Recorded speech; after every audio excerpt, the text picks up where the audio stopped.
أنا لا أزال مطيها لا أنفر وما حملتني ووضعتني أكثر وإذا الركائب ذعرت لا أذرعر لبيك اللهم لبيك لبيك لا شريك لك لبيك. റസൂലുള്ളാഹി സ്വല്ലല്ലാഹു അലൈഹി വസല്ലം തങ്ങളോട് ഞാൻ യുദ്ധത്തിന് വരുന്ന നബിയേ എന്ന് പറഞ്ഞു വന്ന സ്വഹാബിയോട് നിന്റെ ഉമ്മയോ ഉപ്പയോ ജീവിച്ചിരിപ്പുണ്ടോ? ഉണ്ട് നബിയേ, ഞാൻ ഒരേ ഒരു മോനാണ്. ഞാൻ ഇവിടേക്ക് വരുമ്പോ എൻ്റെ ഉമ്മയും ഉപ്പയും കരയുകയായിരുന്നു. തങ്ങൾ എന്താ പറഞ്ഞെന്നറിയോ?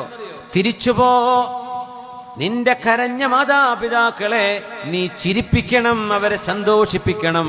അതാണ് നിന്റെ ജിഹാദ് എന്ന് പറഞ്ഞുകൊണ്ട് മാതാപിതാക്കളെ സന്തോഷിപ്പിക്കാൻ 100 കണക്കിന് കിലോമീറ്റർ യാത്ര ചെയ്തു വന്ന മനുഷ്യനെ പുണ്യനബി തിരിച്ചയച്ചിട്ടുണ്ട് സ്വല്ലല്ലാഹു അലൈഹി വസല്ലം. ആ ഒരു കടപ്പാട് നമ്മൾ ഓർക്കണേ. നമ്മുടെ വീടിന്റെ ഉള്ളിൽ നമുക്ക് സ്വർഗമുണ്ട്, നമ്മുടെ വീടിന്റെ ഉള്ളിൽ നമുക്ക് സ്വർഗമുണ്ട്. അത് നമ്മുടെ ഉമ്മയാണ്, ഉപ്പയാണ്. മാതാപിതാക്കളിൽ ഒരുപക്ഷെ ദൂരെ വീട്ടിൽ നിങ്ങൾ ഭക്ഷണം കൊണ്ടുവന്ന് വിചാരിക്കാം, വാപ്പ അവിടെയില്ല, അല്ലെ ഉമ്മ അവിടെയില്ല. വാപ്പയെ ഇങ്ങോട്ട് പറഞ്ഞേക്കാൻ ഒരാളെ നിങ്ങൾക്ക് പറഞ്ഞു വിടാം, നല്ലതന്നെ. വാപ്പയെ തിരിച്ചു കൊണ്ടുവരാൻ ഒരു വണ്ടി ഒരാളെടുത്ത് കൊടുത്തേക്കാം, നല്ലതന്നെ. നിങ്ങൾ വാപ്പയെ പോയി കൂട്ടിക്കൊണ്ടുവരുന്നു വാഹനത്തിൽ, അതൊന്ന് വേറെയാണ്. ആ വാപ്പയെ നിങ്ങൾ ഇരുത്തിയിട്ട് അവർക്ക് ഭക്ഷണം നിങ്ങൾ സെർവ് ചെയ്യുന്നു, അതിന്റെ പ്രതിഫലം ഒരു മടങ്ങ് കൂടെയാണ്. അതുകൊണ്ട് എത്രത്തോളം നിങ്ങളുടെ ആ വാപ്പക്ക് കൈ കഴുകി കൊടുക്കുക നിങ്ങൾ ചെയ്യുന്നു, ഒരാളെ കൊണ്ട് ചെയ്യിപ്പിക്കാം.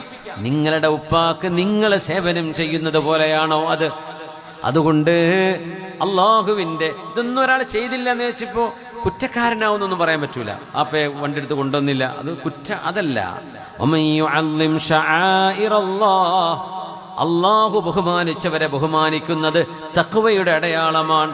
ഇന്നഹാ മിൻ തഖ്വൽ ഖുലൂബ്. അള്ളാഹു ബഹുമാനിച്ചവരാ ഉമ്മയും വാപ്പയും.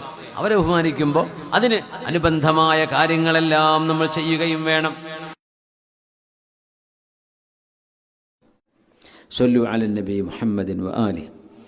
اللهم صل على سيدنا محمد وعلى آل سيدنا محمد وبارك وسلم عليه.